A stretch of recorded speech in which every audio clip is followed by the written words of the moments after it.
At the B to get in that quick 32, with Arnold Hamilton going 13:03.7 at 107.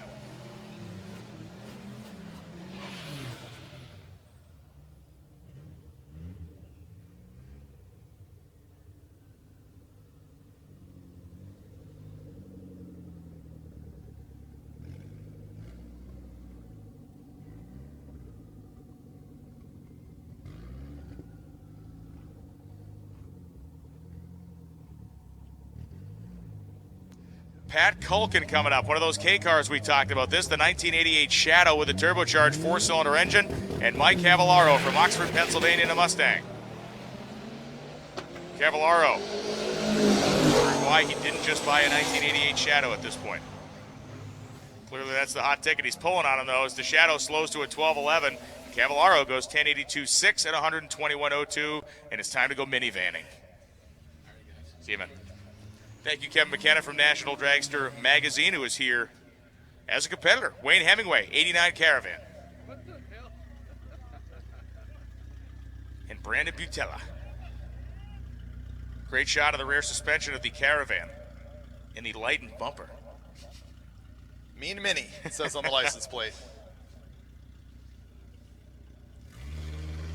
I bet Ayakoko would love that. Oh, I bet he would, absolutely. Yeah.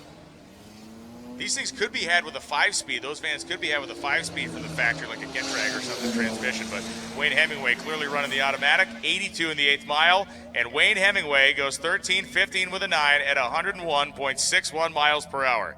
Butella goes 12:28.7 at 110.26. We mentioned that these guys, the Chrysler guys, travel in packs. So they are here. We got them in groups. We had the Shadow with a minivan, and now we have look at the wheelie. Well, not even a wheelie bar. It's a weight transfer bar on the back of this thing. Plugged into his trailer hitch. That is Brian Slow of Philadelphia, Pennsylvania, and Jason Trotter in the 1987 Daytona on the other side of the 86 Dodge Omni GLHS.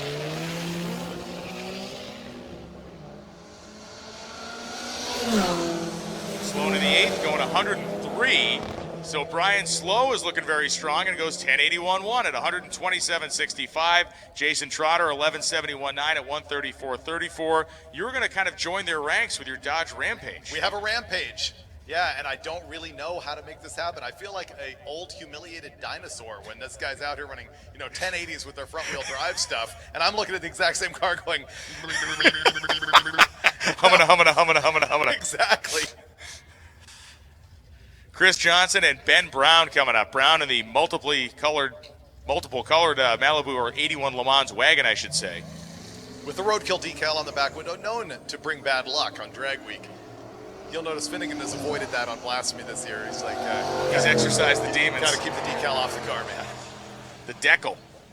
Chris Johnson will be second across the stripe, 10:82.2, 127. Johnson sat for 3.6 seconds on the starting line as Ben Brown went 12:84.2 at 103.5 miles per hour.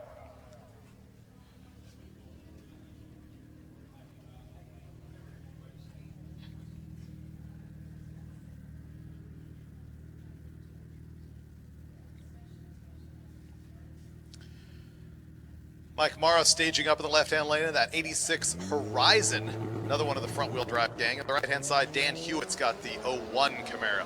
See the torque steer from Mike Mara as that car was kind of weaving its way through the first 150 feet or so. How about 110 in the 8th mile? He's going deep 10s with this thing. 10-10-8 at 140 miles an hour for Mike Mara. And it's going to be fun to drive because it's trying to rip the steering wheel out of his hands for the first 300 feet. That is just awesome. I am so stoked these guys have all gotten together and just turned this into a thing.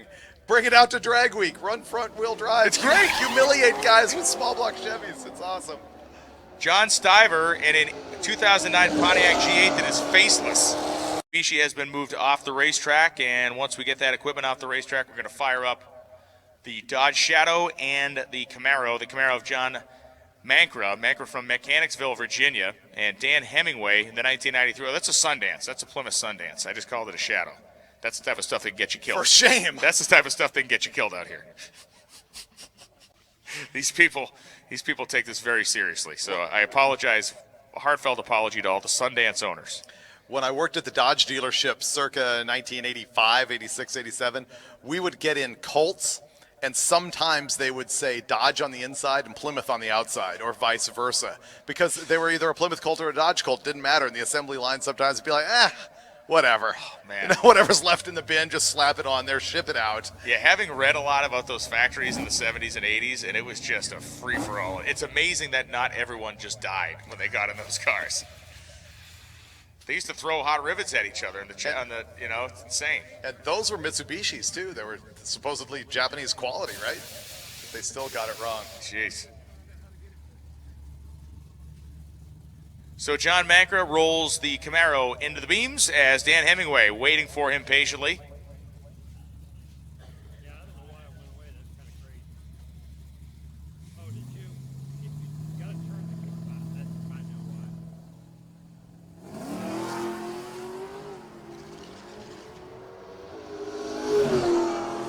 Hemingway's car squirts its way up the starting line after a 1.8-second reaction time. John Mancra goes 10.18.6 at 105. That's a car you can expect to make the Eliminator if he's able to repeat. Keep that average down the lower half of the 10s, will be in great shape. Dan Hemingway, 14.051 at 104.97. For a guy like John Mancra, I'm sure the guy knows the numbers because that's what drag racers do, but you make that 10.18 run, now you can actually lay back a little bit. You know what I mean? Not work the car so hard, maybe run some 20s and 30s and maintain a great average over the week and kind of play the game until you get to dialing that thing in. If you are local here, I would highly recommend coming back here on Friday as the racing really gets good. You'll see guys pulling out all the stops, running the really, really fast numbers now that they've got a trailer handy right here in the parking lot. And of course, you'll get to see that 32-car bracket race from these Street Machine Eliminator cars. David Scrab goes 13.409 at 105.83 as Dylan Elkins goes 16.066 at 85.07 miles an hour. If he had gotten his act together a little earlier, he would have got there first, but he didn't. Stuckey 10.46 to the stripe first. Hum 10.23, the quicker of the two cars. Here comes some Dodge Omni, or rather Dodge GLHS action as Brian Slow from Philadelphia, Pennsylvania coming up. Steve Willingham from Laurelton, New York, coming up in a 6th generation Camaro ZL1. Turbocharged 4-cylinder combination here for Brian Slow. ZL1 banging gears. Slow starting to pull on the Camaro, but he's not going to be able to catch him. Camaro on the brakes goes 10.06 at 130. A near perfect run for Steve Willingham. Meanwhile, Brian Slow goes 10.97 at 128 miles an hour. But for Steve Willingham, picture perfect time slip to hand in. Only the rider and driver who can work on an impound, but Lonnie and actually it would be Keith Turk in this situation has approved working on that car in the pits. They need a TIG welder, so if you can go over to impound, please help those guys out. All right, so we were back with more front-wheel drive Dodge action here as Pat Culkin and Jason Trotter head down the racetrack. Culkin from DePlain, Illinois, Trotter from DePlain, Illinois will go 10.85 at 137, and Pat Culkin will go 11.18 with a 3 at 128 miles an hour. Bobby Dowdy not making the run that he planned, 17.15 at just 71 miles an hour as that awesome 12-second Barracuda rolls by the timing tower. You know, gear vendors will be out here throwing out discount coupons like confetti at the trophy Yes. award ceremony, and of course, issuing the ultimate prize of Drag Week, which is the iconic Gear Vendors trophy, and also giving away the guitars for the top 3 quickest cars overall. Lynette Jankowski goes 11.72.1, 133 in the Monte Carlo, as Dave Scrab in the 1989 Dodge goes 12.89 at 106.38 miles per hour. Dodge pickup truck rolling up right now. This is the same era that we talk about the GLH and stuff like that. These Dodge pickup trucks, they made a Shelby version that the big thing was that they put a 318 in it. No, that wasn't the big thing. Well, they cut the roof off was the bad thing. The roadster pickup aspect of it Yeah. was the first one since 1934 or something like that. Yeah. And and then Chevrolet did it again with the SSR, and nobody bought those either. So, yeah. Dylan Elkins. Turns out Hudson was right when they last did it in the pre-Depression era. There's no craving marketplace for the topless pickup truck. The topless pickup truck. The answer to a question no one had asked. Eric Earwood from Lawrenceburg, Indiana, hometown of J.R. Todd. I like that. I like that pull right there. I knew that. I knew that. I knew that. Dylan Elkins from Continental, Ohio, in the 1966 Impaler. That sounds like it's got a 4G63 Mitsubishi engine and a stick shift in it. I believe that thing does have a 4-cylinder turbo engine. It certainly sounded like it, and if I'm guessing it's anything, it's probably one of the little 4G engines. 12.903 at 107 as Dylan Elkins goes 15.71.3 at 86.2 miles per hour. The back 14.05 at 98. Lonnie Grimm has reached out and touched us here. Well, I was curious, so I asked Lonnie a question, which is, will we be doing the stick shootout, time permitting, on the final day of Drag Week? And he said, yes, time permitting. We're going to have the racers put together that stick shift showdown on the last day. So if you are a manual transmission racer out here, you're going to want to look for those announcements on Friday. We have a lot of fun with it. Tom Plaza on the left-hand side going down the 81 Camaro, and Mike Mara in the right-hand side in the 86 Horizon. 110 to the 8th with the Horizon. 10.29 out the back at 142. Left-hand lane, 12.47 at 112. That group of guys that comes with that has appeared with those cars that they have for several years, this I think is the biggest contingent we've ever seen. Is just spectacular. We have to find a way to connect with those guys on the road somewhere and get more information, because I think that's one of the most entertaining things that's happened the past few years is all these mini Mopars coming out running 10s with front-wheel drive. What is the one thing you could not get on a Maverick from the factory? Well, in the first year, a V8. Is that what you're looking for? Continue. The other thing that you could not get from the factory. 4-barrel carburetor. Ah, correct. Even in the Maverick Grabber with the 302 in it, it would be a 2-barrel. Brian Slow and Ross McCracken going down the racetrack. McCracken in the Nova, and Brian Slow, 10.72.4, 127 miles an hour in the little GLHS. 10.00 run, and now we've seen a 10.000 and a 10.008 now in Street Machine Eliminators. Ian Christensen goes 14.45. Dan Hemingway, the 93 Sundance, and Steve Shishak. Remember him from 2 minutes ago? And in the 2018 6th-gen Camaro. Sundance. Yeah. Where were the Kingswood naming guys in the 80s? When they were coming up with They Sundance? were still chugging martinis at lunch. They could have prevented that. Dan Hemingway, 14.46.8 at 69 miles an hour. 12.22.9 at 114. If someone had suggested that name to the Kingswood guys, they would have had that person killed. Yeah. They would have been executed behind the building. Perfect. Kingswood. Jake Weigel. Jake Weigel's in the Kingswood. We love having fun with that thing. It is awesome. Jake Weigel and I believe it's his dad cruising around out here having a blast in the wagon. Kingswood. Brian Slow and Ryan Davis coming up now. Slow, the 1986 Dodge Omni. Davis, the 2014 Mustang.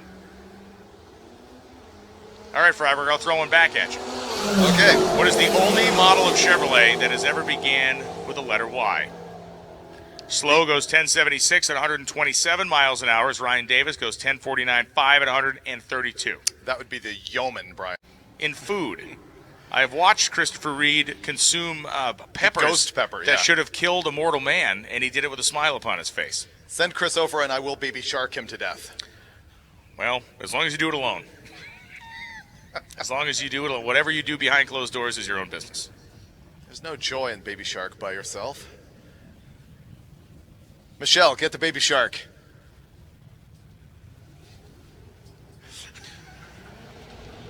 Please announce to the person that has the bell housing for the 68 Dodge truck to meet him on the outside of the staging lanes. So if you can, if you have the bell housing for the Dodge truck, you can meet those guys on the outside of the staging lanes. Ryan in the Marauder, Pat Culkin in the 1988 Dodge Shadow. Culkin goes 11.11.6 at 127. Ryan in the Marauder goes 13.06.2 at 108.25. Didn't think that they belonged in Hot Rod magazine. Now, Hot Rod over the years has been involved in almost every trend that's come along, especially in the early years, but as it has gotten older and there are more and more and more trends, honestly, people have an expectation of what they will see in Hot Rod. And yes, they want to see some fringe as long as it involves V8 rear-wheel drive performance. And even cars like these Mopars that are out here on the starting line, they are a point of interest when they're going down and running in the 10s or 11s with a Mopar 2.2 stroker with a turbo on it. But for some reason, bridging the gap into Honda land was something I knew that the audience was not going to accept at the time, and sure enough, they didn't. So while I don't have a blanket immediate problem with those cars. That is the long-winded story about what happened there at Hot Rod, as that Daytona goes 11:59, and the 89 Dodge on the right-hand side goes 13:60 at 101 miles an hour. Now, if you dig those little front-wheel drive Mopars, you want to check out that new Roadkill Garage episode. We ended up with a Dodge Rampage. Yes. They made them in 82 and 83 only, or maybe 82, 83, 84. Pretty rare little El Camino-y front-wheel drive truck, but the Dodge Rampage in the upcoming episodes of Roadkill Garage. Our friend Mike Copeland is building a Rampage to take to the SEMA show, and I don't know if you saw the latest photos of it, but they're mounting a Gen 3 Hemi sideways in the nose of that thing. Do not be deceived. That's not what's going on. Ah, man. I was throwing off the scent. Oh, no, they are absolutely building a wicked late model Hemi Rampage, but the engine will not be under the hood. That might be breaking news here. So we discovered just yesterday that the 2.2 based engine and a 2.5 was available in the Dodge Dakota, and that's what we got going on in this thing that just went 1435 at 107 miles an hour. Meanwhile, the Corvette in the right-hand lane, 1228 at 112. So John Diana, a very influential, if not petite figure in the world of the aftermarket, was really a dominant manager at Peterson Publishing back in the day, and he actually came from drag racing. He was known as Johnny Junior Stock at one time, and we were once told that we would be fired if we repeated his other nickname at the time, which was the Mopar Midget. But he was hired by Jim McFarland. Wayne Hemingway and Mike Mara going down the racetrack. They're both packing the turbocharged Mopar engines. Oh, hatchback's open for Mara's car as that thing is going full praying mantis through the lights. 1044 at 138.97, almost 140 miles an hour out of Mara's car as Wayne Hemingway in that breadbox-shaped van goes 12.705 at 104.13 miles an hour. You know, you mimic your heroes sometimes, and apparently that guy's a big Mike Finnegan fan. That's it with the hatch open. Open hatch, yeah. I figured, you know, if he can throw his deck lid out in the lights at Cecil County, I might as well throw my hatch open here at ATCO. What am I called? A loss of cabin pressure? Yeah. 2.5-liter four-cylinder Dodge Dakota will line up next to the very clean Malibu station wagon. We saw this car just a little while ago as we're getting to the very end of the Street Machine Eliminator session. People able to get some hot laps in as the lanes thinned out. Many people turning in their time slips. If you are in the lane closest to the road, load up and get ready. The staging lane closest to the road. We need drivers in lanes closest to the road. The first two staging lanes. If you're looking up the lanes, the first two lanes on your left-hand side. Let's get them loaded up, closest to the fence. Get in your vehicles, helmets on, get ready to roll. As Anthony Ferguson and Eric Airwood go down the racetrack. Both cars running over 100 miles per hour. Ferguson 1218 at 112. Airwood 1340 at 105. They're riding in style, man. Try the Electra. I just want to see if you can pull it off. Electra. Nah.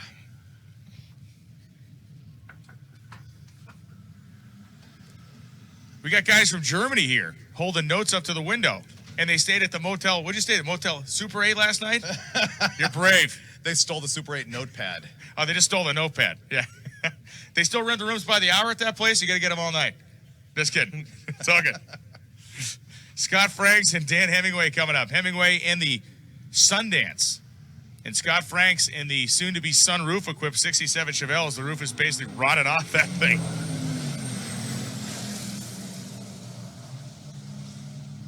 Being handed a note, just like you do in 1950s television. Paul Cassidy's Buick wagon is wounded and won't be as quick. We've been given advance warning. So what they're saying is don't oversell this thing. I got it. Do not. It's no Kingswood. It is. It can't be because the Kingswood's impervious to damage. The Buick has showed that it can possibly be wounded. The King is unstoppable. Brian Slow and Scott Franks coming up right now. Franks from Ewing, New Jersey, and Brian Slow from Philadelphia, Pennsylvania.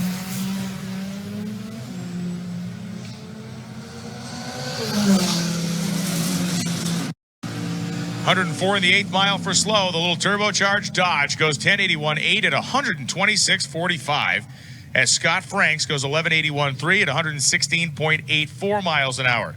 Nice run for Brian Slow, the first of a huge contingent of those front-wheel drive turbocharged Dodges we're going to see over the course of this day. And again, the competitors, whether they got their home-built trailers, their U-Haul trailers, or their slicks strapped to the roof, are making the trip away from the drag strip and toward Virginia Motorsports Park, the promised land of Drag Week, Day 5. Tom Plaza and Lynette Jankuski going down the racetrack. Jankuski, the big tire Pro Street style 70. Hopefully we can get that thing fixed. 11:43.5, 117. And yeah, that was Chris Matters that came in with the information for us. Dan Loftus rolled the Christmas tree, so he will get no information on this run. He'll have to stage it back up again. More front-wheel drive Dodge goodness as Jason Trotter and Pat Culkin come up. Culkin in the Dodge Shadow as Jason Trotter from DePlain, Illinois in the 1987 Daytona. The inherent problem, the inherent challenge of a front-wheel drive vehicle is weight transfer, the very thing that makes a rear-wheel drive car so good. Of course, challenges our front-wheel drive competitors. 11.22.5 at 130 miles an hour for Trotter as Culkin goes 11.405, 122.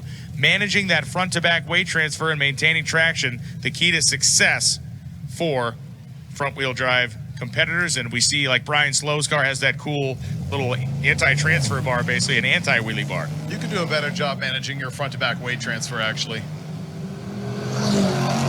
Once again, the Adonis speaks. Jim Downs, 12.28.4 at 108.71 miles an hour as David Scrab goes 13.27.7 at 104.08. I can't wait to see the Roadkill episode you guys are shooting at the Mr. Fitness USA Challenge in a couple of weeks. That's going to be real fun. Jeff Gallagher and Eric Airwood coming up. The 1988 Dakota with a 4-banger turbo in it. Jeff Gallagher, the 66 Mustang in Wimbledon white. I don't need to be fit. I have Wiley, my manservant. Wiley, that dude, that guy could bend steel bars. He's giant. 10.23.9 at 122. Eric Airwood, 13.89.1 at 107.55. I mean, I was fit enough to consume one of those giant 32-ounce beers at dinner last night. That takes a level of skill and commitment. I mean, I consumed more than one, but that was the first one I had to work on, you know? I was drinking with a mutual friend recently, and she asked me, what music do you listen to at the gym? Like, have you met me? Seriously? Dan Hemingway and Wayne Hemingway, the Sundance and the minivan. The Vanimal goes 13.02, 102, and Dan Hemingway, 13.26.7 at 86. She meant when you were folding the towels for other people to use. Yes.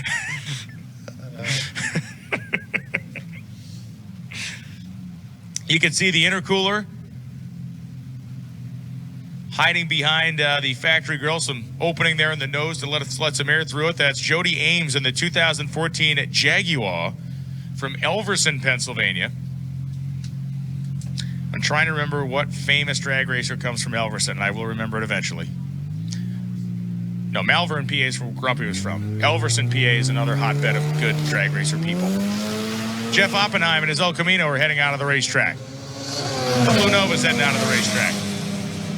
Mike Mara, 109 on the 86 Horizon in the 8th, goes 10.33.9 at 135 miles an hour. Jody Ames, 12.27.8 at 113.84.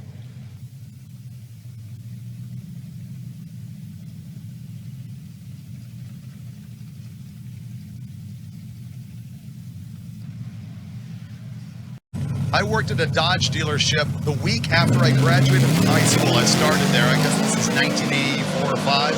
And they had those little Omni GLHs. I wanted one so bad because I had read about them in Hot Rod Magazine. And you know what I was driving at the time? A 446 Pack 71 Roadrunner. And I wanted to get the Omni. Jerry Barnes goes 10.08 at 134. And look at the little Omni as he goes 10.79 at 125 miles an hour. As we advance to Jason Trotter in the 87 Dodge Daytona.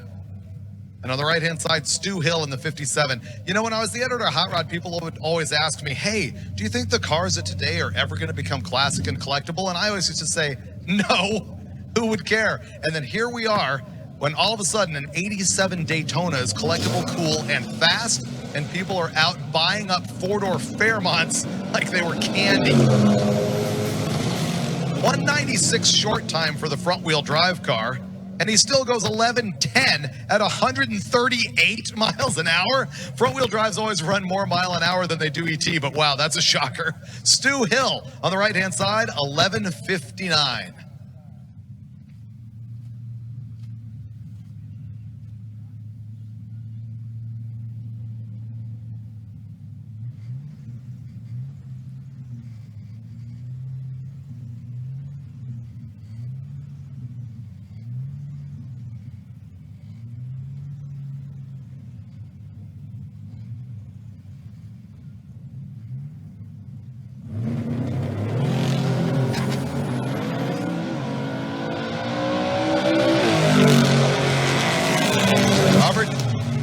Novacek on the left-hand side, and that old bracket race looking 63 Chevy 2 goes 10.25 at 131 miles an hour.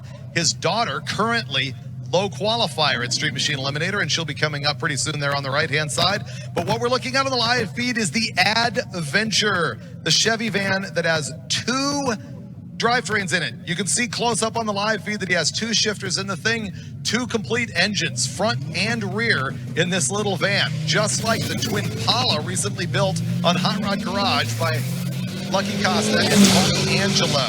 Tony having that twin Pala at LS Fest just prior to Drag Week.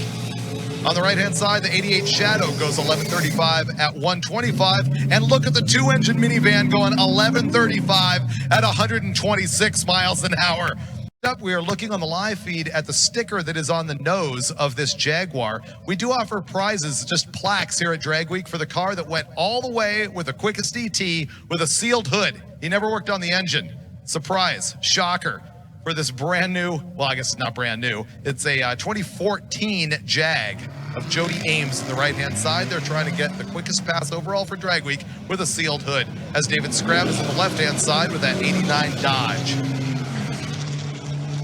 The Jag goes 12.08 at 115 miles an hour. You'll notice I am actually using the word Jag to avoid the word Jaguar, so I do not offend our UK viewers who would prefer Jaguar, which I cannot say with any semblance of elegance whatsoever.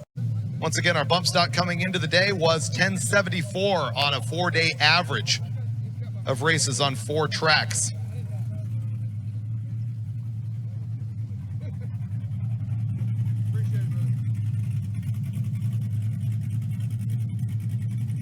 David Fontaine in the 87 Monte Carlo. The right-hand side, and another little front drive Mopar is Mike Mara from Havertown, PA in the 86 Horizon.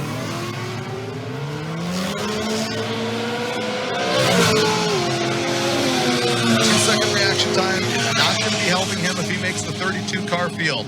The Monte Carlo goes 10.18. Look at the Horizon, he goes 9.86 at 143. He is all hanging out with that thing. He cannot hand in that time slip, but wow, he's putting on a show with a front-wheel drive 4-banger. Wayne Hemingway is in the left-hand side in the 89 Caravan. On the right side, Matt Lang in the 01 Camaro.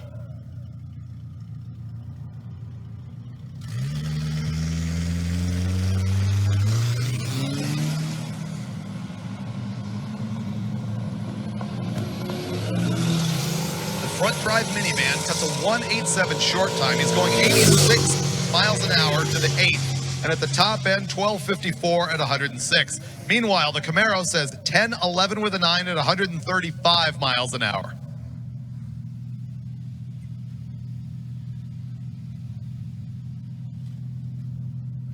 People on the live feed are asking what's going on with these cars right now, thinking that this is currently a bracket race with a staggered start. No, what's happening is that right now, these guys are just running for an ET. They don't care about their reaction time.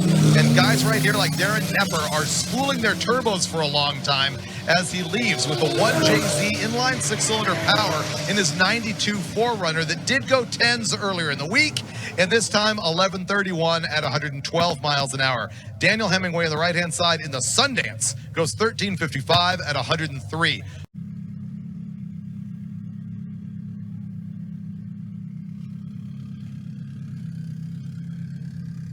Got a lot of new people checking in on the live feed. I will advise them we are currently in the final rounds of Street Machine Eliminator as these people are trying to set their final run to get an ET slip so they can get a 5-day average and try and get on the 32-car ladder for the bracket race later in the day. So we're running all the Street Machine Eliminators right now, and the class cars will be coming up later.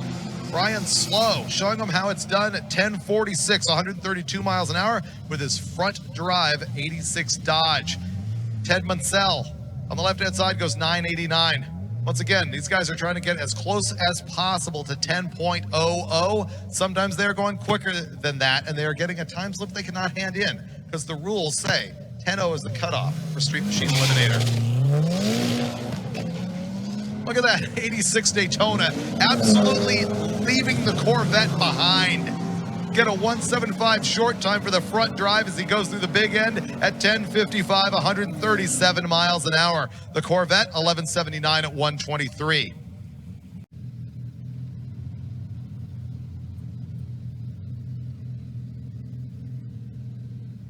I've got a question on the live feed. What are Caltrax? Caltrax is a traction device that is a bolt-on used on a leaf spring car. It is like an advanced version of what we used to call a slapper bar. Right now we got Katie Miller on the left-hand side. She is in the 2017 Kia, and she is going to get handily spanked by Mike Mara in the 86 Horizon.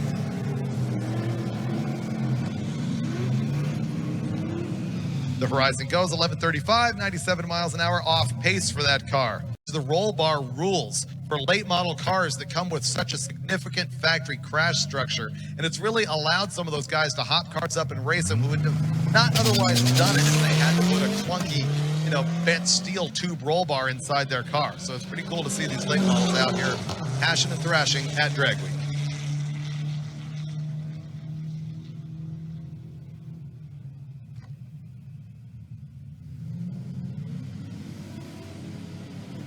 Little turbo Pinto station wagon. The minivan is back. Wayne Hemingway from Clayton, North Carolina. It says, "Happy anniversary, honey," on the window. Sherm Vining back in the 03 Marauder on the right-hand side. This is the quicker of the Marauders that we've seen here at Drag Week.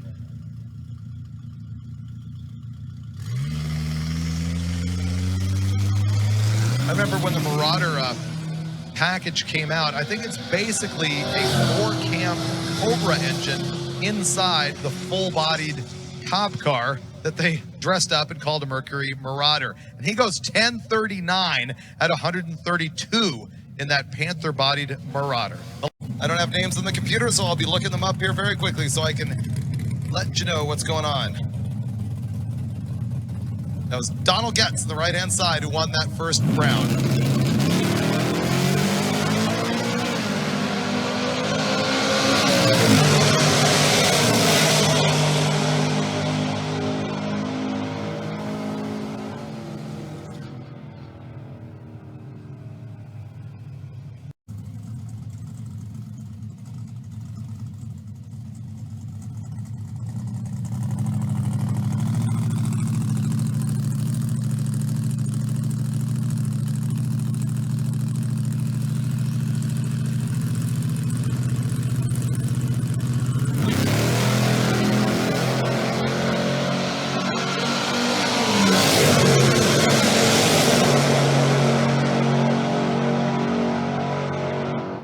And the Omni advances. The little Mopar beats the Chevelle.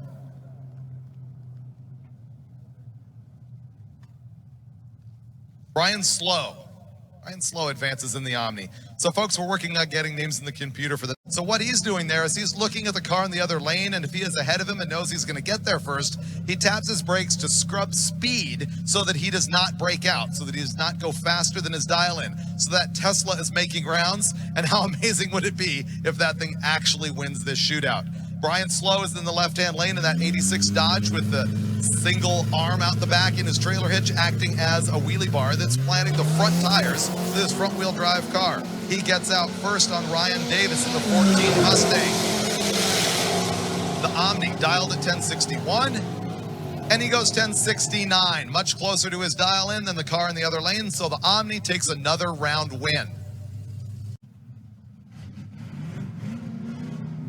More bank shifting action here in the stick shift shootout. Eric Allgood's in the left-hand side. Josh Felix on the right.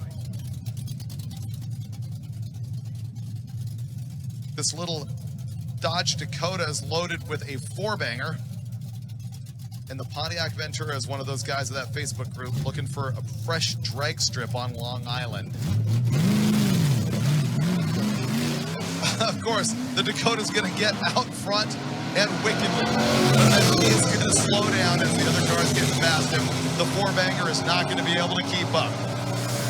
The Ventura gets there first, 1337. But the 4-banger still goes 1373. Sherm Vining is back in the Marauder. Brian Slow in the right-hand side with the 86 Dodge. The Marauder's dialed 1045. The Dodge 1061. Challenge will be to cut a perfect light and get down to the big end in exactly your dial-in. Do not exceed it or you break out and lose. That's what happened last time to Carol in the 74 GTO.